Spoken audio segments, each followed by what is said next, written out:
Saludos amigos, ¿qué tal? Bienvenidos a Sal y Luz en este espacio, en esta edición especial que como cada último lunes de cada mes dedicamos al proyecto Custodios y compartimos gracias a la colaboración con el Secretariado Diocesano para la Tercera Edad.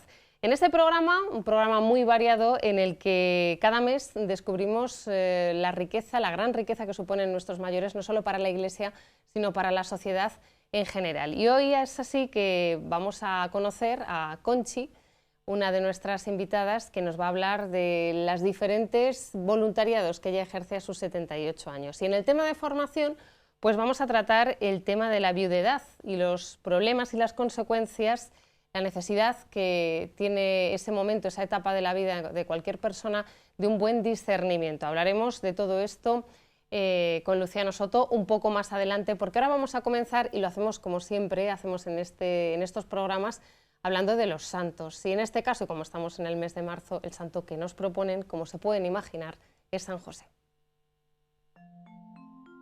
Elegimos como santo del mes a la persona que ha estado más cerca, aquí en la tierra, de Jesús y de su madre, la Virgen María. Nos referimos naturalmente a San José. Después de María, Madre de Dios, ningún santo ocupa tanto espacio en el magisterio pontificio como José, su esposo. El Papa Pío IX lo declaró patrono de la Iglesia Católica. Pío XII lo presentó como patrono de los trabajadores y San Juan Pablo II como custodio del Redentor. También es reconocido por los fieles como el patrono de la buena muerte. El Papa Francisco ha escrito una carta apostólica publicada con motivo del 150 aniversario de la declaración de San José como patrono de la Iglesia Universal. Divide el Santo Padre la carta en 7 apartados que resumimos.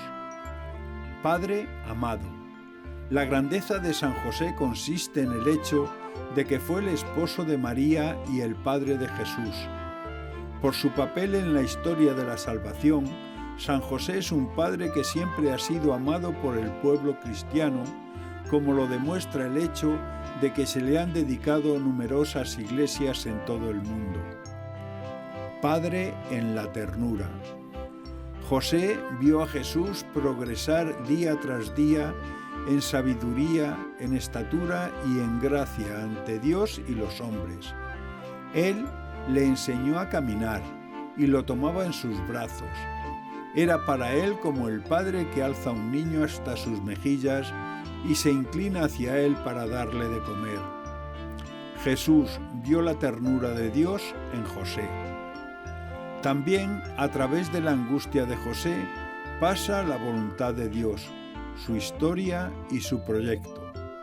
Así José nos enseña que tener fe en Dios incluye creer que Él puede actuar incluso a través de nuestros miedos, de nuestras fragilidades, de nuestra debilidad, y nos enseña que en medio de las tormentas de la vida no debemos tener miedo de ceder a Dios el timón de nuestra barca. Padre en la obediencia. Dios a José le reveló sus designios y lo hizo a través de sueños, que en la Biblia eran considerados uno de los medios por los que Dios manifestaba su voluntad. En el primer sueño, el ángel lo ayudó a resolver su grave dilema. No temas aceptar a María, tu mujer. En el segundo sueño, el ángel ordenó a José: levántate, toma contigo al niño y a su madre y huye a Egipto. En un tercer sueño, le ordenó que se levantara, que tomase consigo al niño y a su madre y que volviera a la tierra de Israel. Con el cuarto aviso, se retiró a la región de Galilea y se fue a vivir a un pueblo llamado Nazaret. En cada circunstancia de su vida, José supo pronunciar su fiat, igual que María en la Anunciación y Jesús en Gesemaní. Padre en la acogida. José acogió a María sin poner condiciones previas. La vida espiritual de José no nos muestra una vía que explica, sino una vía que acoge. José no es un hombre que se resigna pasivamente. Es un protagonista valiente y fuerte. La acogida es un modo por el que se manifiesta en nuestra vida el don de la fortaleza que nos viene del Espíritu Santo. Padre de la valentía creativa. José era el hombre por medio del cual Dios se ocupó de los comienzos de la historia de la redención. Él era el verdadero milagro con el que Dios salvó al niño y a su madre.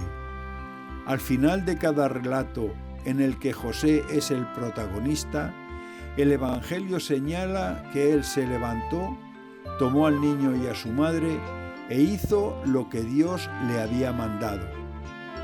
De José debemos aprender el mismo cuidado y responsabilidad, amar al niño y a su madre.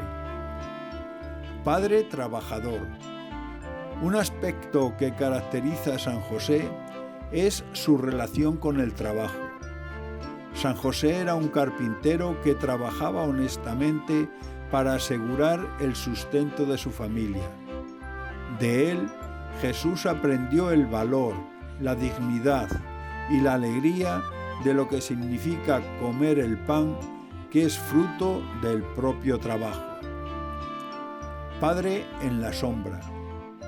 La sombra del Padre, una novela basada en la vida de San José y que, con la imagen evocadora de la sombra, define la figura de José, que para Jesús es la sombra del Padre Celestial en la tierra. Nadie nace padre, sino que se hace, y no se hace solo por traer un hijo al mundo, sino por hacerse cargo de él responsablemente. Todas las veces que alguien asume la responsabilidad de la vida de otro, en cierto sentido, ejercita la paternidad respecto a él. José fue capaz de amar de una manera extraordinariamente libre. Nunca se puso en el centro. Supo cómo descentrarse para poner a María y a Jesús en el centro de su vida.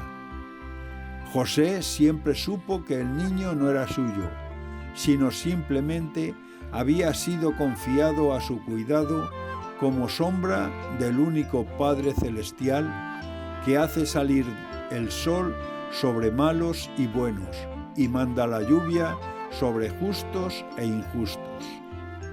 Termina el Papa diciendo que el objetivo de esta carta apostólica es que crezca el amor a este gran santo, para ser impulsados a implorar su intercesión e imitar sus virtudes, y también su resolución y valentía.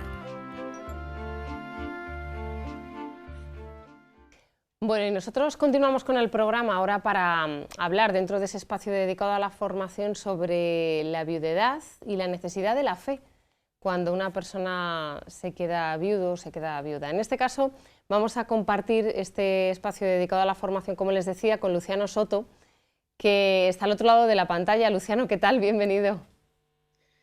Bien, gracias, bien hallado, Conchi. ¿Qué tal? Bien, bien. ¿Cómo lo llevas? ¿Qué tal? Pues mira, lo llevo como cualquier otro, confinado la mayor parte del tiempo y haciendo lo que cada uno puede. Desde luego, en el confinamiento hay también mucha riqueza. Claro porque que sí. Puedes leer mucho, puedes rezar, puedes hacer muchísimas cosas que al aire libre en otros momentos, pues en activo no se pueden realizar, pero ahora confinados, un poco confinados, pues viene bien, viene bien. Bueno, Luciano, vamos a hablar de esta etapa, ¿no?, que llega, vamos a hablar de la viudedad, ¿no? Vamos a pedirte también que compartas tu experiencia, ¿no? Pero en primer lugar, al hablar de este tema, vosotros habláis de discernimiento en esta etapa. Y a mí es algo que me llamaba mucho la atención, ¿no? ¿Por qué? ¿Qué es lo que hay que discernir en esta etapa de la viudedad? Pues mira, Conchi, el discernimiento, lo dice el Papa Francisco, sobre todo en Gaudete Suscitate, que es algo muy importante en estos momentos tan difíciles que vivimos, precisamente porque puede haber muchos momentos de acción buena, pero por otra parte muchos momentos de diversión. Y entonces hay que saber discernir sobre ellos. Nosotros sabemos que en la vida de una persona hay muchas etapas, muchas, y en todas ellas seguramente, y no seguramente, sino realmente hay que hacer discernimiento, porque pasamos por esas etapas unas veces por senderos muy, muy bonitos, muy alegres, otras veces por senderos un poquito más peores, que habrá que quitar algunos hierbajos, pero la etapa nuestra que vivimos de viudez o de viudez, como queramos decirlo, pues es una etapa donde tenemos o pueden surgir muchos problemas y que de alguna manera hay que desbrozar y hay que discernirlo. Y digo que muchos problemas porque en relación con esta etapa había un filósofo, cuando le preguntaban que definiese la persona humana, dijo que la persona era el yo y sus circunstancias. Indudablemente, yo con mis ideales, mis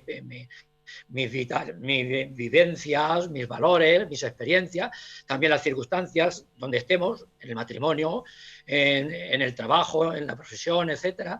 Pero también yo digo que es yo, mis circunstancias y mi compañía, mi compañera, mi compañero, que es fundamental. Y en estos momentos falta nuestro compañero, nuestra compañera de toda la vida.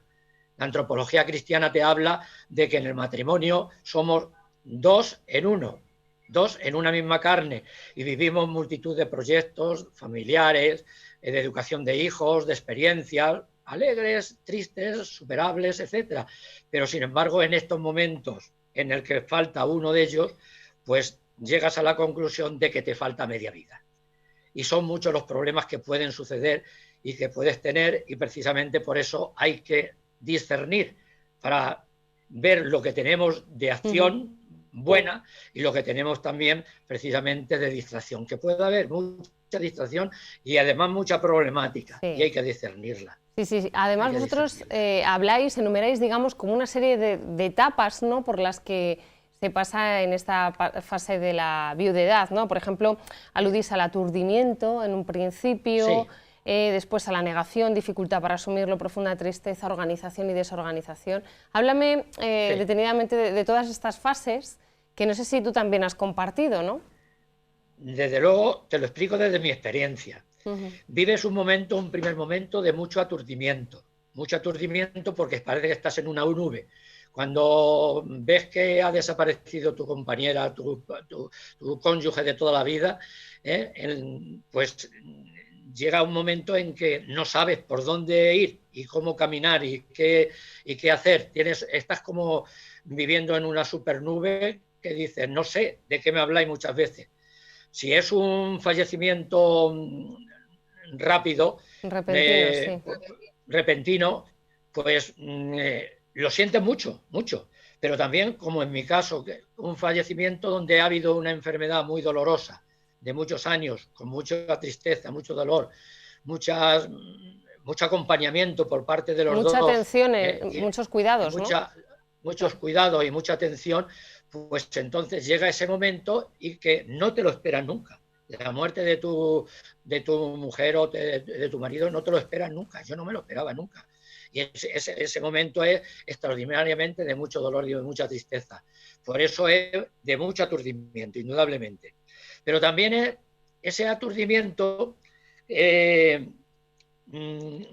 es necesario asumirlo, porque tenemos que asumirlo. No te puedes quedar en la negación, porque negarlo es no darte cuenta de que vives una situación nueva en la vida, una nueva etapa, que tienes que vivirla, como yo digo, desde tres factores, tres elementos que me parecen fundamentales, que son serenidad de mente, de inteligencia, las 3 dimensiones que tiene la persona humana. Un equilibrio emocional bastante grande y un espíritu fuerte.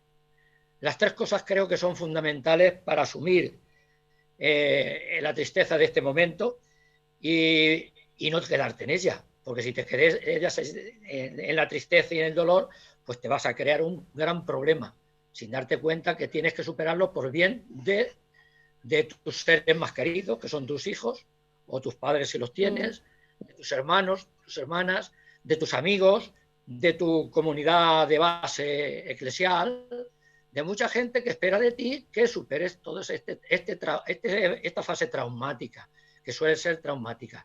Y por eso es precisamente donde hay que hacer mucho discernimiento, muchos momentos acompañándonos de luego lo que pide el Papa en todo discernimiento.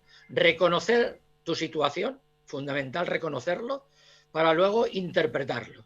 Y eso es lo que tenemos que intentar hacer en una segunda fase de discernimiento, desde esa serenidad de la inteligencia, desde ese equilibrio emocional y de esa fuerza del espíritu que te da precisamente la fe.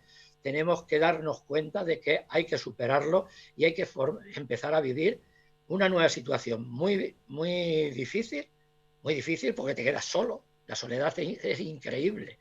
Cuando falta tu pareja, tu cónyuge, tu media vida,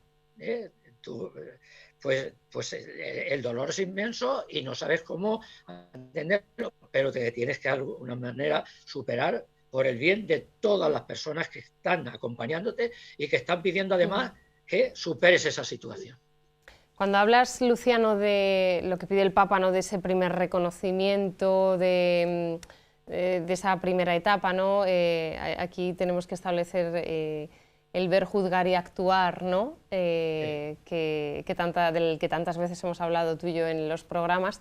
Y en el juzgar, a mí me llama mucho la atención, y yo es algo que te tengo que agradecer, ¿no?, que habéis escogido para explicar este momento del juzgar, del discernir, ¿no?, un texto del Papa Francisco sobre los medios de comunicación que precisamente nos dirigía a los periodistas, ¿no?, y sobre las buenas historias que podemos encontrar hoy.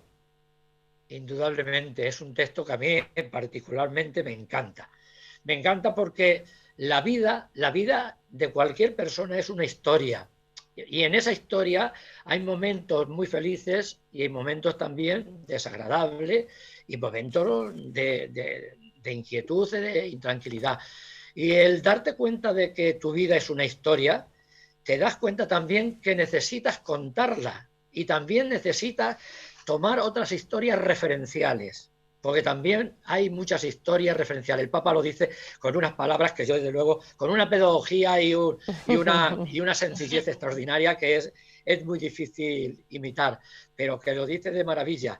Tenemos que saber contar historias y también tenemos que saber que nos cuenten historias, y sobre todo historias referenciales. Y las mejores historias referenciales para ese actuar que tú dices, para esa interpretación de lo que nos está pasando, están en la Sagrada Escritura. Sí. Está claro. A mí, cuando estuve preparando un poco este tema sobre la validez y reflexionando sobre ello, pues me llamó la atención tres historias de la Sagrada Escritura referenciales normalmente de viudas. Es que, de verdad, no he visto ninguna historia referencial de viudo y luego leyendo y reflexionando y pensando y buscando, he visto que es que el viudo en las Sagradas Escrituras, en la época del Antiguo Testamento, el viudo tenía salidas muy fáciles. Tenía la salida fácil de enseguida volver a casarse. Claro. Pero la viuda no. La viuda, los exegetas del Antiguo Testamento te hablan de que la viuda pasaba a vivir una vida llena de dificultades. Por eso, precisamente, en las primeras comunidades cristianas era objetivo precisamente de ayuda importante, las viudas. Había que ayudar a las viudas. Y a mí me llaman la atención 3 historias de viudas impresionantes. La historia de Ruth, sí, hay que leerla. La tenemos que leer y reflexionar los que estamos en esta situación y los que no estemos, es lo mismo. Es una historia impresionante de valor, de generosidad, de entrega, de búsqueda de nueva identidad, porque Ruth supo buscar una nueva identidad junto con su suegra Noemí, buscar una nueva identidad, y para buscar esa nueva identidad se agarró mucho, él era no creyente, era pagana, moabita, y se buscó precisamente a Dios, al Dios del Antiguo Testamento, al Dios de los judíos. Y allí se agarró y vivió luego una historia extraordinariamente feliz después de este encuentro con Dios que le ayudó tanto. Es una historia magnífica. Lo mismo que es magnífica la historia de Judith, de una heroína que salvó al pueblo judío precisamente en la época de la conquista de los asirios. Y la de Ana, con otra dedicación distinta, dedicación al templo. Todos sabemos el pasaje del Evangelio, precisamente he estado escuchando la vida de José cuando hicieron la presentación de Jesús en el templo. Ahí estaba Ana, una consagrada al templo, viuda. Pues bien, son historias magníficas que son referentes para nuestra vida, porque ahí está precisamente la fuerza que nos da la fe, en las historias referenciales que tenemos, que las tenemos y que nos iluminan y que nos hacen un bien extraordinario. Y luego nuestra referencia extraordinaria, que es Cristo. Ahora que estamos viviendo la Semana Santa, la Semana Grande de los misterios de nuestra fe, la misión, la Semana de Pasión, pues ahí precisamente es una ayuda interesante para darnos cuenta cómo los sufrimientos de la cruz, los sufrimientos de Jesús, son también para nosotros un signo, una señal, una iluminación muy grande para vivir los problemas que a su lado son problemas insignificantes, los que pueden suceder en nuestra vida compleja de viudo o de viuda. Luciano, pero si tuviésemos que concretar, ¿qué consejos darías? ¿Qué es lo que se puede hacer en esta etapa? ¿Cómo pueden actuar? Y dentro de todos esos consejos, tú señalas uno que a mí me llama mucho la atención, y es no tratar de olvidar a tu cónyuge. Indudablemente. Yo no soy partidario de consejos, no son consejos, son experiencias que uno vive, experiencias que quiero transmitir y experiencias que quiero compartir. Pues efectivamente, no olvidar a tu cónyuge. Mi casa está exactamente igual que cuando falleció mi mujer, exactamente igual. Pero sin embargo pienso que no hay que olvidarla, pero no hay que ser, hay que tener una memoria no nostálgica. Es decir, recordarla pero sin nostalgia.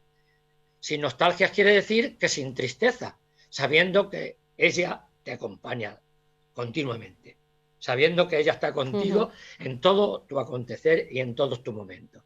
Entonces eso para mí es importante y lo pongo y lo subrayo en el primer momento también. Oye, a mí me ha ayudado mucho precisamente el exteriorizar las emociones, no hay que guardárselas. Es una terapia muy buena, magnífica, el llorar cuando hay que llorar. Y llorar con tus amigos, con tu familia, con tus hijos, porque hay que manifestar tus sentimientos para hacerlos salir. Y hacerlos salirlo es una terapia y que los psicólogos, los buenos psicólogos también lo tienen muy en cuenta. Es también muy importante superar, que ya lo hemos dicho, esos momentos y situaciones de tristeza. No dejar que el dolor se te quede ahí enquistado. Apoyarte mucho en la fe, sobre todo en la oración. La oración es tu auténtica compañera de viaje, sobre todo para solucionar tus problemas de soledad, porque cualquier viudo, cualquier viuda sabe la soledad tan tremenda que se vive por el día, a lo mejor porque estamos haciendo muchas cosas, pero sobre todo cuando vas a la cama, cuando te vas al dormitorio. Y esa soledad necesitas acompañarla de la oración. La oración y los sacramentos son una ayuda, un plus. Yo digo que es un plus de ayuda que tenemos los creyentes. Seguramente que los no creyentes tendrán otras formas, otras estrategias de superar todo esto, pero yo lo tengo que manifestar como creyente. Claro. La fe y la oración es un plus para solucionar nuestros momentos más difíciles de soledad. Y luego creo que es muy importante buscar apoyos en la familia, no quedarte, decir, oye, aquí estoy yo y ya está. No, solo ante el peligro nada. necesitamos a los hijos, necesitamos a los amigos y necesitamos muchas veces a tu grupo de vida cristiana, que es un apoyo muy importante, y a tu movimiento. Por eso yo aconsejo a muchos viudos, a muchas viudas y en general a muchas personas que la vida asociativa cristiana es fundamental para compartir todas estas cosas que son tan importantes, porque compartidas se sobrellevan mucho mejor. Por eso creo que es muy importante el movimiento asociativo, el tener un grupo de apoyo cristiano, y luego también me parece muy importante vivir compromisos y experiencias. Tienen mucho tiempo libre, Conchi. Los jubilados tenemos mucho tiempo libre. Y ese tiempo libre no podemos meternos en un sofá, en un sillón y ponernos a ver la tele todo el día. O enfrascarnos en nuestro victimismo. No. Nosotros tenemos que compartir. Tenemos muchas cosas que compartir todavía. Sobre todo la sabiduría que te da la experiencia. Y entonces creo que el compromiso, el voluntariado, los voluntariados en Cáritas, en Manos Unidas, en talleres yo estoy de acompañamiento a personas mayores, de docencia, etcétera, y con drogadictos, etcétera. Eso es una experiencia y un compromiso muy saludable y que es necesario, es muy necesario para tu vida, porque te ayuda a crecer como cristiano, como persona, como humano, te ayuda a quitarte muchas tristezas y te ayuda precisamente a avanzar en tu vida de fe, en tu vida de familia, de todo lo que somos y lo que tenemos. Oye, en fin, pues... que te iba a decir yo, Luciano, que no quiero que te olvides del último, que a mí me ha llamado mucho la atención y me gusta mucho. Venga, no descuidar el aspecto físico. No descuidar. También te quería decir... ¿Que es importante? Además, es muy importante, muy importante. Hombre, cultivar el aspecto físico quiere decir, pues, cultivar el deporte, el tiempo al aire libre, el paseo, las relaciones con otras personas, las relaciones de ocio también son fundamentales, hay que vivirlas. El tener una buena alimentación y el equilibrar la alimentación, el no decir aquí estamos y a engordar y a echar tripas. No, perdón por la expresión. Porque necesitamos estar en forma. La forma física es fundamental también para una forma intelectual buena y para una forma espiritual y equilibrio psicológico y emocional. Ayuda un montón. Por eso, hombre, los que hemos cultivado mucho el ejercicio físico durante toda la vida, no podemos perderlo, pero yo precisamente aconsejo que al que no lo cultive, que empiece a cultivarlo, porque es una forma de crecimiento humano impresionante, integral humano. Eso es. No sé si contestaba a tu pregunta. Sí, totalmente. Estaba yo pensando, Luciano, que claro, en estas circunstancias tan raras de un año a esta parte que estamos viviendo todos, pues quizá todo esto de lo que hemos estado hablando, personas que hayan perdido a su cónyuge, pues recientemente sea un poco más complicado, ¿no?, sacar adelante pues todos estos consejos, ¿no?, porque tampoco, pues por ejemplo, el buscar un grupo, como decíamos antes, una comunidad donde compartir la fe, que se ajuste a... Entonces, bueno, pues en este tiempo raro, algún consejo de lo que tú hayas hecho, cuando, por ejemplo, a lo mejor no te puedes apoyar en amigos porque no te puedes juntar con ellos, no puedes estar con la familia porque no puedes ver a los nietos, porque ¿cómo lo hacemos? Sí. Se complica más. Bueno, con la familia, hoy día con la familia, con el Skype y esas cosas y las videoconferencias no hay problema. Aunque estés ahí, los estás viendo y estás hablando continuamente con ellos si quieras. Luego, incluso la vida de grupo, hombre, yo no he perdido la vida de grupo. No es lo mismo la vida virtual que la vida presencial. Desde luego que no. No es lo mismo, Conchi. No es lo mismo porque la presencia física, la mirada, la expresión, eso es muy difícil. Es más, yo que estoy compartiendo actividades de grupo a través del Zoom, a través de lo virtual, nosotros en el equipo de Apóstolos Seglar tenemos, cada 15 días tenemos reuniones los domingos por la tarde, de forma telemática, de forma virtual. Y te digo que no es lo mismo, pero sin embargo es una forma de relacionarte. porque tienes un primer momento de expansión, de decir aquí estamos, cómo lo llevamos, y luego estamos aportando para que el trabajo apostólico, el trabajo del movimiento, del grupo, no se pare y vaya creciendo. A través de esto estamos organizando la fase postcongresual del Congreso de Laicos Nacional. En salida. Se está organizando y lo estamos viviendo, pero como si fuese tarea, porque en cuanto esto se termina hay que ir a lo presencial rápidamente.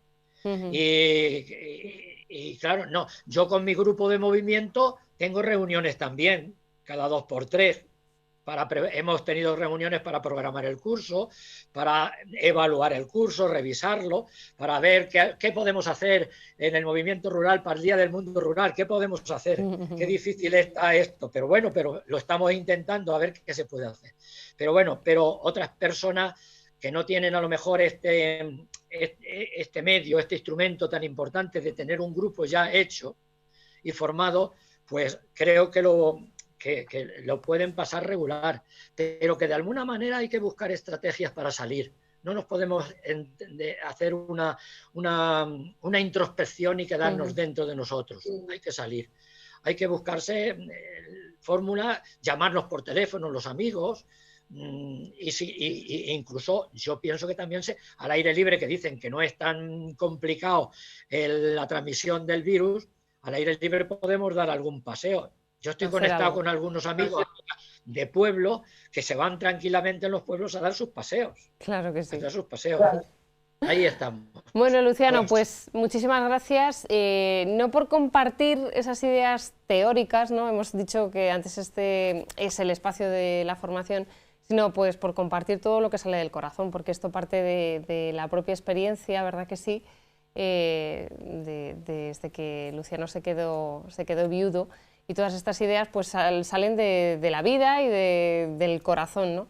Muchísimas gracias de nuevo, Luciano. Conchi, indudablemente. Gracias a ti, Conchi. Un abrazo, cuídate.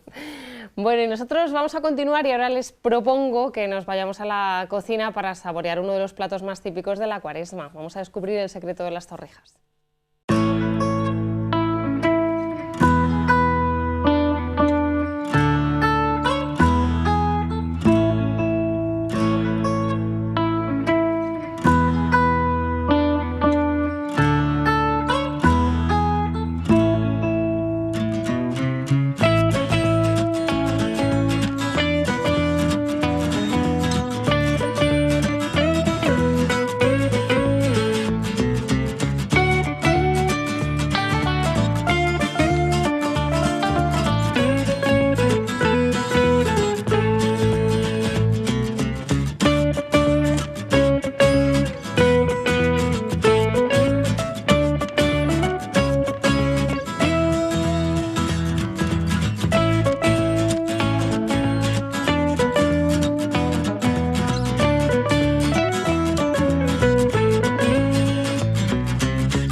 Y ahora de nuevo en plato para presentar el testimonio de Conchi García Carrillo. Como saben, en estos programas que dedicamos al proyecto Custodios, pues también nos servimos de ejemplos, ¿no? De personas que pese a su edad pues han decidido entregarse en distintos voluntariados y desde luego también fortalecer así su compromiso con la Iglesia. Es el caso de la persona que está hoy con nosotros. Saludamos, como les decía, a Conchi García Carrillo. Tocaya, bienvenida. Muchas gracias por la invitación, de verdad. Bueno, antes de empezar a leer tu currículum, Conchi, ¿qué te parece lo que ha dicho Luciano Soto a propósito de la viudedad? Porque tú también estás en una situación similar, ¿no? Similar. Porque eres viuda desde hace 13 años. 13 años, sí. Lo que pasa es que yo, a diferencia ahora mismo de Luciano, yo con mi marido hablaba de la muerte. Vamos a ver. Sí, que él dice que no se lo esperaba a pesar de la enfermedad de su mujer. No. Entonces, nosotros igual, mi marido estaba enfermo y llevaba ya muchos años, desde los 40 años. ha ido arrastrando enfermedades. Y entonces en muchas ocasiones pues hemos hablado los dos de la muerte. Y él me decía, porque yo le decía a él, pero bueno, yo me puedo morir antes que tú. Y él me decía, no, no, pero llevo más papeletas. Y era verdad, llevaba más papeletas que yo, puesto que él era el enfermo y yo era la que le cuidaba, lógicamente. Pero hemos hablado de la muerte serenamente. Nunca te esperas, como ha dicho Luciano, nunca te esperas que va a llegar el momento real, porque en otras ocasiones ha estado muy mal, pero ha salido adelante, o sea que la has superado. Entonces en ese momento cuando dices, pues es que ha llegado el final, lógicamente que te cuesta asimilar que ha desaparecido de tu lado esa persona que ha compartido contigo 50 años. Pero ¿qué es lo que pasa? Yo, en mi caso, yo es que no me he encontrado nunca sola. Conchi, nunca me he encontrado. Yo, cuando me dicen la soledad de la noche, yo no me encuentro sola, porque yo sé que el Señor está conmigo continuamente. O sea, como es la protección que yo tengo. Yo me acuesto y digo, Dios mío, pues hasta mañana. Y si me llamas esta noche, ten piedad de mí, llévame por lo menos. O sea, que tenemos ese diálogo, sí. porque el sentirte sola es no dejar... ha dicho una cosa muy bonita, Luciano, que es verdad que al ser que tú quieres durante toda tu vida, porque ha compartido toda una vida entera, nunca debes de dejarle, olvidarle, y es que no se le olvida nunca. Lo que pasa es que sí, porque ese recuerdo le tienes como el compañero que tú has tenido, pero que le sigues teniendo de una forma distinta, sin agarrarte a él, sin echarle como... No de menos, que de menos le echa, pero no esa necesidad que tú tenías antes de, estaba aquí, yo le cuidaba, tal. No, no, no, no. Ahora es mi marido el que está en el cielo, el que yo tengo que compartir un día con él, esa gloria que él tiene y que nos vamos a volver a encontrar. Entonces esa trayectoria es completamente, porque te da paz interior. Desde luego, lo que decía Luciano de la fe, ¿no? De vivir... Esa etapa, la viudedad desde la fe. Sí. Bueno, a lo mejor los de otras religiones o los que se agarran a otras cosas, pero el contemplarlo así desde la fe, desde luego que yo creo que no tiene precio. No, bueno. No. ¿Por qué? Bueno, vamos a hablar porque, claro, eres presidenta de la Asociación de Abucamán de Trastornos de la Conducta Alimenticia. Luego me cuentas cómo has llegado a ser la presidenta de esta asociación, cómo llegas a esta asociación y por qué. Pero también participas del movimiento de Vida Ascendente, sí. De católicos en la vida pública, sí. Y propagandistas. Sí. En fin, tienes una actividad dentro de lo que es la Iglesia, sí. Que yo no sé si antes también compartías, sí. Cuando tu marido estaba enfermo o ya empezabas a hacer tus pinitos en distintos voluntariados. Cuéntame. No. Yo desde que tengo, como yo digo, uso de razón, siempre he estado metida en movimientos. Siempre he estado bien con jóvenes, además, ¿sí? Conflictivos, o bien he estado dando catequesis, o bien he estado... O sea, que yo siempre he estado metida en la UAD, o sea, que yo siempre he estado metida en movimientos. ¿Qué es lo que pasa? Que cuando mi marido, lógicamente, cayó enfermo, digamos que esas actividades se reducen, pero no las dejo nunca, porque además él me animaba a que yo siguiera en las actividades, y él me llevaba, me traía, siempre y cuando podía. Pero yo nunca he dejado de tener actividades, nunca. Y en el momento en que él fallece, digamos que... Sí. Porque claro, es lo que decía antes Luciano también, que no es lo mismo una persona que fallece repentinamente, que claro, yo entiendo que gestionar incluso los sentimientos y demás, todo también es un poco más complicado, que la persona que ha pasado por una larga enfermedad y ha necesitado, como ha sido tu caso, de unos cuidados, de unas atenciones... que obviamente pues a lo mejor de la noche a la mañana pues te cambia todo y te queda un vacío de día, entre comillas, de tareas. Vamos a ver, yo es que no lo veo así, pero a lo mejor porque mi forma de ser es esa, no lo sé, ¿sí? O porque el Señor también me da a mí esa... Yo no lo veo así. Yo, por ejemplo, cuando muere Ángel, mis hijos, claro, te quieren proteger, lógicamente, o sea, como que vamos a proteger a mamá para que no se quede sola. Y yo dije desde el principio, no, yo me quedo sola en mi casa y me acuesto en mi cama y hago mi vida. Y tengo que funcionar, porque si no en la vida tenemos más de un duelo, porque tú te acostumbras a estar con otras personas y el duelo, cuando ya tienes que marcharte, se vuelve otra vez a revivir, digamos. Exactamente. ¿No? Entonces yo dije, no, yo me quedo en casa sola y vivo mi vida sola, porque además yo la tengo que vivir. Vale, fenomenal, mis hijos me respetaron, con cuidados, como yo digo, intensivos, sí. pero ellos me respetaron y yo seguí mi ritmo. Dentro, vamos a ver, que no quiero que me malinterpreten, dentro del dolor, pero tienes que seguir la vida. No te tiene que parar. Que es una cosa no quita la otra, No lo quita. Eso no quiere decir, como decía Luciano, que tienes que llorar, que tienes que en momentos determinados, pues decir, pues yo qué sé. Exteriorizar tus emociones, hablar, compartir. Exactamente. Pero tú tienes que seguir. No puedes pararte. La vida sigue y el Señor quiere que sigas. Y así lo hice. Pero yo me refería al hecho de que quizá cuentas con más tiempo libre, no sé si en ese momento tú trabajabas. No he trabajado, no. Yo no he trabajado, quiero decir fuera de casa, porque yo tengo 5 hijos y ya con 5 hijos yo creo que el trabajo era más que suficiente, no te daba tiempo. Jornada completa tenías, no te daba tiempo a hacer ninguna otra cosa.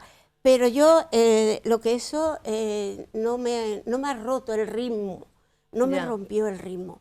Yo el ritmo le rompí un poco cuando ya mi marido, los últimos años, lógicamente sí que era las 24 horas del día estar pendiente de él, pero 2 años o 3 años, ya más malito, pero lo demás no he dejado nunca de participar tener. En todas estas... No.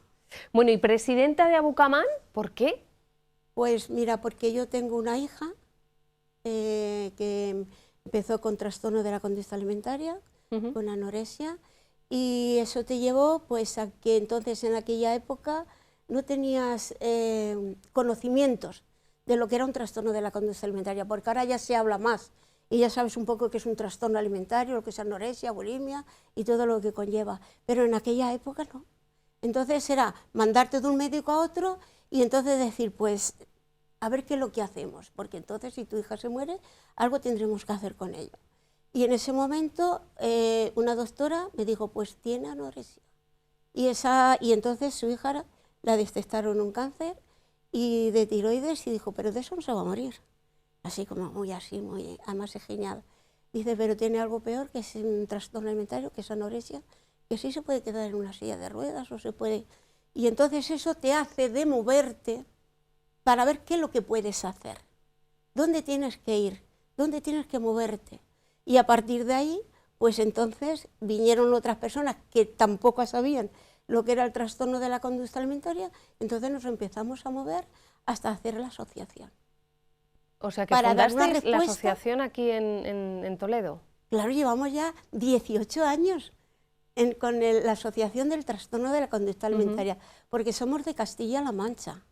Entonces esa asociación da una respuesta a todas las personas que te llaman, sobre todo para la familia, para desangustiarlas y decirles los pasos que tienen que dar, a dónde tienen que ir, qué es lo que tienen que hacer. Vamos a los colegios, damos charlas para prevención, hablamos con los padres, hacemos terapias para los padres, todo lo que conlleva eso. Madre mía, qué proceso, Conchi. Mucho. ¿Cuántos años y cuánto aprendizaje también, muchísimo, entiendo, ¿no? Muchísimo. Porque cuando una persona se mete, como dice yo, lo de voluntariado, un voluntariado tiene muchas connotaciones. El voluntario puedes interpretarlo de muchas maneras. Esto es porque hay que dar una respuesta en momentos determinados en una sociedad en la cual se encuentra sobre todo lo que es una enfermedad mental y dices, es que no sabes cómo poder ayudar. Entonces tú creas algo de decir, no, es que aquí estamos para acompañarte, para seguir, para que tú tengas un apoyo donde tú te puedas, pues lo que hemos dicho antes, desahogarte, llorar, acompañar. O sea, que digamos que ante la falta de respuestas que tú tenías, de todas las incógnitas que se planteaban ante la enfermedad de tu hija, tú decides con otras amigas formarte y dar respuesta a todas esas cuestiones y luego, aparte de eso, ya ayudar a los demás, ¿no? Ayudar a los demás. Porque después de 18 años... 18. Después de 18 años, pues claro, entiendo que ya tienes un grado de experiencia, ¿no? En esto. Un poquito, ¿no? Un poquito nada más, pero un poquito, porque esto no llega nunca a descubrir realmente porque es una enfermedad mental. Y las enfermedades mentales, lo primero no se entienden, y lo segundo es complicado de poder diagnosticar, de poder seguir, de poder acompañar, sobre todo cuando hay una negación totalmente de lo que es el trastorno, no lo quieren reconocer, son muchas cosas y son enfermedades, como yo digo, a largo plazo. No es te has roto un brazo, te la han escayudado, te la han operado y ya está. Y luego tienes una reposo recuperación y tienes... y ya está. Pero Sí. esto no, esto lleva un proceso bastante delicado. Bueno, Conchi, cuéntame cómo se hace esto, es decir, presidenta de Abukamán. También participas de Vida Ascendente. Sí. Católicos La vida en la vida pública, pública, sí. propagandistas, Sí. de 24 horas que tiene el día. Pues- Los días de Conchi García Carrillo, ¿cuántas horas tienen? Pues mira, sí, yo también no. Y entiendo que nietos también, Sí. ¿o no? ¿O Es que- familia? O- Sí, también. No, pero ya los nietos ya son mayores. Ya tengo los nietos que ya son mayores, ya se los... No, ya esa etapa ya la he cubierto también. También, la de, Ya está la de cubierta. cuidar de Ya ellos. sé, Ahora sí, son yo ellos soy- los que vienen Ahora, a sí, cuidar ahora de la abuela. ellos me cuidan a mí. Ayer Sí. me hacían mucha gracia porque han operado a mi nieta y me decían, no, ya, tú cuando seas más viejita, digo, bueno, pues venga, más viejita todavía. Dice, tú te vas a venir conmigo. Y en las otras me dicen, no, la que te vienes es conmigo. Digo, espérate que ahora me van a Ahora reclamar. me van a reclamar. No lo sé qué van a hacer, si van a partirme por la mitad, pero la verdad es que muy contenta y muy feliz de que ellos estén así. Bueno, pues yo repito la pregunta, o sea, ¿cómo se hace, no? ¿Cómo participas del movimiento de vida ascendente? Bueno, hay una programación, todo se tiene Sí. que programar, aunque no nos guste, pero por ejemplo, mis hijas me dicen, nos alegra mucho porque sabemos que si un día se cae la casa No te va o a si hay pillar. un incendio, nunca vas a estar allí. O sea que Mira. esa preocupación no Se la la- van a se la has tener, quitado. excepto por la noche y algunas veces. Pero bueno, pero entonces hay días, son 7 días a la semana. Entonces tú lo que haces es dividir, o sea, dices, por los miércoles con los propagandistas, o el jueves, los lunes, martes con vida, o sea, los jueves con vida ascendente.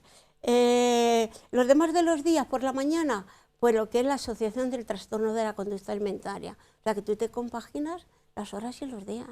Ujú. Y si tienes que ir a ver a alguna madre o algún que te llaman, por ejemplo, ahora tenemos un caso, iremos a verlos, pues te programas para por la tarde, ya está, Y ya fenomenal. O sea, Conchi, tú a los que nos estén viendo y que piensen que, bueno, pues ante determinada edad o ante determinada etapa de la vida, como veíamos antes, ¿no? Uno se queda viudo, viuda, ya se jubila y ya, pues como decía Luciano, te echas a perder, ya nada tiene sentido, ya. ¿Tú a esa gente qué les dices? Pues nada, que la vida tiene un sentido precioso, que Dios te regala cada día y hay que darle gracias a Dios por el día que te regala, por los pies que pones en el suelo. Y porque la vida, vamos a ver, la persona tiene que darse a los demás, no mirarse tanto al ombligo, sino que tiene que mirar hacia afuera. ¿Qué necesitan los demás? ¿Qué necesitan? ¿Qué puedes dar? ¿Qué puedes compartir? ¿Qué puedes sobre todo escuchar? Sobre todo escuchar, que la gente tiene mucha necesidad de que alguien le escuche, de que alguien le atienda, de que alguien no pierda, o sea, que ese tiempo le dedique a estar con él. A la escucha. Nunca, no te quedes en casa nunca. Bueno, pues nos quedamos con ese consejo. Conchi Sí. García Carrillo, Sí. muchísimas gracias por estar con nosotros, que hay que decir a todo esto que no eres ajena a esta casa, porque No. también mantienes tu colaboración con Teresa Martín Tadeo en su programa Voces Amigas, a través de precisamente esa asociación de Sí, Abukamán. Abukamán. Lo que no he dicho nada ha sido de vida ascendente. Sí, La que vas los riqueza- jueves, nada más, me ha parecido Sí, entenderte. pero la riqueza que tiene vida ascendente. Vamos a ver, yo vida ascendente me fue casualmente. Yo estaba con Cáritas y en una ocasión... ¿También? También, sí. También. Pero bueno, ahora ya no, Ah. porque me fui a vida ascendente. Pero cuando estaba allí, estando en la iglesia en San Julián, la hermana María Ángeles me dijo que estaba muy preocupada porque tenía un grupo muy grande de vida Sí. ascendente y ya tenía que irse a Albacete porque por enfermedad, en fin. Y estaba diciendo, ¿y ahora quién coge este grupo? Digo, pues yo no lo conocía de verdad y fue un regalo que me hizo Dios. Vida ascendente fue una gracia y un regalo que me hizo. Digo, pues díganme qué hay que hacer. Bueno, pues hay que hacer esto. Digo, no se preocupe, que ya Yo me me quedo. ya me enseñará, yo me quedo. Pero sí que es cierto que no puedo ir a Cáritas, porque coincidían las dos Con- cosas. Digo, ya. pues entonces como en Cáritas sí que hay más voluntariado, Más opciones, ¿verdad? exactamente, digo, pues no voy a Cáritas y para mí fue un regalo, porque vida ascendente encuentras lo que ha dicho Luciano, encuentras amistad, encuentras ahora mismo una gran familia, preocupación, ahora mismo espiritualmente vas creciendo, conociendo, porque lo que se hace es leer el Evangelio del domingo, mirarlo, hablarlo, y eso es una riqueza que tiene la Iglesia que nosotros no debemos desaprovechar nunca. Ujú. Que la gente se cree que vida ascendente es para, yo qué sé, que ya te vas a ir a morir. Pues no, al contrario. Tiene mala prensa No, el nombre, ¿verdad? Hombre, Luego claro. vamos a hablar con el director, Vale, con al don Juan contrario. Luis, que va a estar por aquí, Sí. pero esto de vida Al ascendente- contrario, es crecer en la fe. Sí. Es que eso es lo que nos entiende, es crecer en la fe interiormente, Ujú. para la Iglesia y para los demás. Estupendo. Bueno, pues yo encantada de recibirte otro día y de hablar de las muchas cosas que haces Vale. también en Católicos y Vida Pública, Vale. en Propagandistas, todo esto me Vale. lo cuentas. Vale, de Conchi acuerdo. García Carrillo, un placer, gracias. Igualmente, gracias a vosotros. Y nosotros enseguida volvemos, un vídeo sobre los oficios de antaño y enseguida estamos aquí ya para despedirnos con la oración final. Abuelo, ¿en qué trabajabas? Pues el abuelo empezó a trabajar de carpintero, el mismo oficio que tenía San José. ¿Qué hace un carpintero? Pues un carpintero hace muchos trabajos, desde ventanas, puertas, restaurar artesonado, infinito de cosas. ¿Qué herramientas utilizabas? Bueno, pues las herramientas que usaba el carpintero eran muchísimas. Mira, el abuelo te ha traído unas cuantas herramientas que aún conserva, que las hay aquí, que algunas tienen más de 60 años. Mira, por ejemplo, el gato de carpintero. Esto se usaba para apretar las cosas, se encolaban y con gatos se apretaban. Pues este es un célebre serrucho de costilla. Este otro, pues un serrucho ordinario. Aquí tenemos también las cofinas, que valía para repasar la madera. El célebre formón, este también era imprescindible para poder trabajar. Y aquí tienes el cepillo, para cepillar, que este es más moderno que el que tenía el abuelo, que era de madera. Lo que pasa que la herramienta la tenía en casa de la abuela Pepa y no sé dónde estarán. Se me han extraviado. Y mira, otra cosa, este sí que tiene por lo menos 70 o 75 años. Este era un cartabón que me le regaló un carpintero al abuelo. Y esta, pues también, la escuadra, para marcar, para trazar, para hacer muchísimas cosas.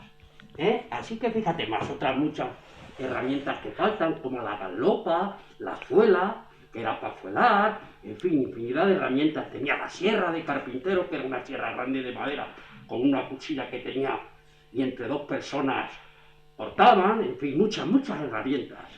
¿Cuántos años estuviste de carpintero? Pues el abuelo estuvo de carpintero, pues entre unos 25 a 30 años trabajando de carpintero.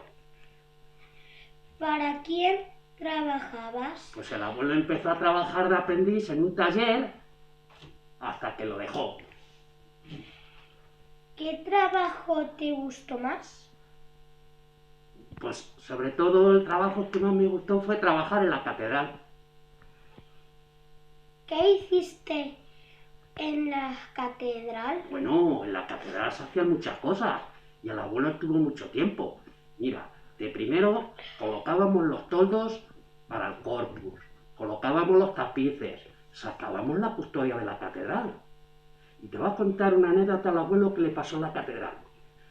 El abuelo estuvo colocando unas aspas encima de la torre de la catedral.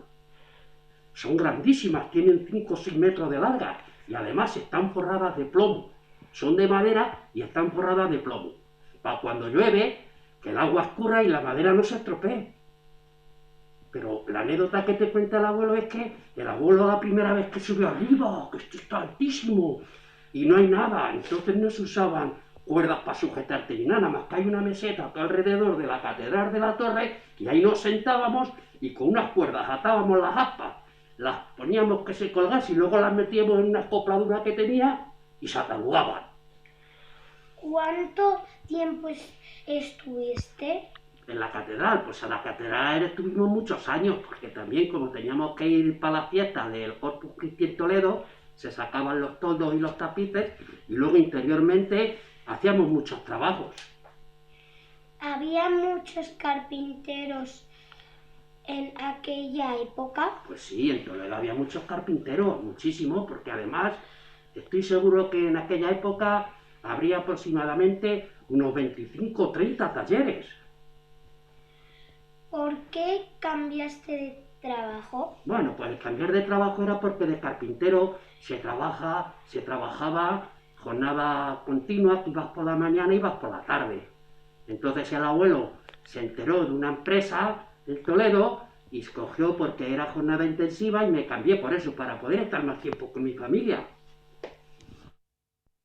Bueno, pues claro, en este programa en el que hemos hablado de San José, pues la profesión es que vamos, no podía ser otra, de carpintero. Saludamos a don Juan Luis Gómez de la Torre. ¿Qué tal? Bienvenido. Muy bien, muchas gracias. Terminamos ya con la oración, que tiene pues también con ese Pues trasfondo a de San San José. José. Seguimos con San José. Efectivamente. Bien, pues la oración del programa de este mes, pues la voy a centrar, como acabamos de decir, en la figura de San José, ya que nos encontramos en el año jubilar declarado por el Papa Francisco con motivo del 150 aniversario pues, de la proclamación, ¿no?, por el Beato Pío IX de San José como patrono de la Iglesia Universal, como hemos escuchado también en la biografía del santo al principio. Normalmente comento el texto de la Escritura que leemos cada programa, pero hoy me voy a apoyar en la carta pastoral de nuestro arzobispo don Francisco, que ha escrito para esta ocasión. En dicha carta pastoral, don Francisco resalta 3 aspectos de la figura de San José sirviéndose de la pintura del Greco, esa pintura pues que conocemos todos. En primer lugar, nos presenta a San José como caminante. En la pintura que tenemos en pantalla vemos en la mano derecha de San José un largo bastón que parece servir al tiempo de bastón de caminante y de cayado o báculo pastoral, como refiere nuestro arzobispo. El camino que recorrió en el Evangelio fue junto a María, el camino de la fe. Ese es el camino que todo bautizado pues debe recorrer o debemos recorrer, especialmente los mayores, donde a causa de los años y las limitaciones se va haciendo más costoso. Pero como nos dice don Francisco de San José, María camina junto a nosotros como caminó junto a su castísimo esposo. Pero también Jesús se muestra pues en nuestro caminar, como apoyo y sostén de nuestra fe, tantas veces probada por los avatares de la vida, como hemos escuchado en el testimonio y en el tema de formación.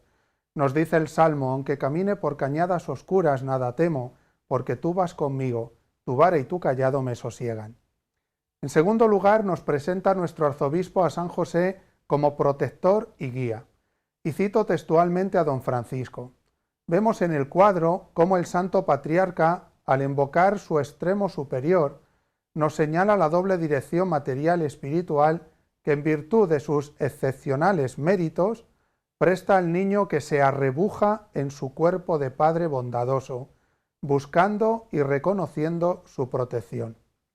En esta escena podemos ver el diálogo intergeneracional del que hace referencia el Papa Francisco. El diálogo de los jóvenes con los mayores para buscar no solo protección, sino sabiduría, experiencia. Porque los mayores son custodios de la fe, de la memoria, de las tradiciones, de las costumbres. ¿Cuánto podemos aprender de los mayores si cuidamos este diálogo con ellos? Ellos, al igual que San José, son para nosotros protectores y guías en el camino de la vida. Y en tercer lugar, don Francisco habla de San José y nuestra ciudad y archidiócesis de Toledo. En el lienzo destaca al fondo la torre de la catedral, corazón de nuestra vida diocesana, congregada en torno al obispo. La imagen que contemplamos en el cuadro y que ven en pantalla del Greco es expresión del cariño que ya se tenía en nuestra ciudad a San José. Esta escena nos invita a mirar a San José. En el centro de la vida de San José estaba Dios. Todo giraba en torno a esa fe firme y fuerte que San José mostraba en cada circunstancia y situación. Eso nos enseña San José, a que nuestra vida esté congregada en torno a Dios. Y esto es lo que nos enseñan nuestros mayores, a poner toda la confianza en Dios, a poner en el centro de nuestra vida a Dios, a poner más atención en las cosas espirituales que materiales. San José fue instituido por Dios cabeza de su casa. Los mayores, por sus años y experiencia, son cabeza de su familia, donde aprende lo esencial de la vida. San José del Evangelio ruega por nosotros. Bueno, pues con esa cita nos quedamos. Muchísimas gracias, don Juan Luis, y gracias a todo el equipo por un programa más dentro del proyecto Custodios. Gracias. Gracias a vosotros Por acompañarnos, y a ustedes decirles nada, pues que vivan esta Semana Santa. También lo pueden hacer a través de este medio, de Canal Diocesano de Televisión y Radio Santa María de Toledo, y nosotros ya volvemos para Pascua. Feliz Pascua a todos y gracias por su compañía.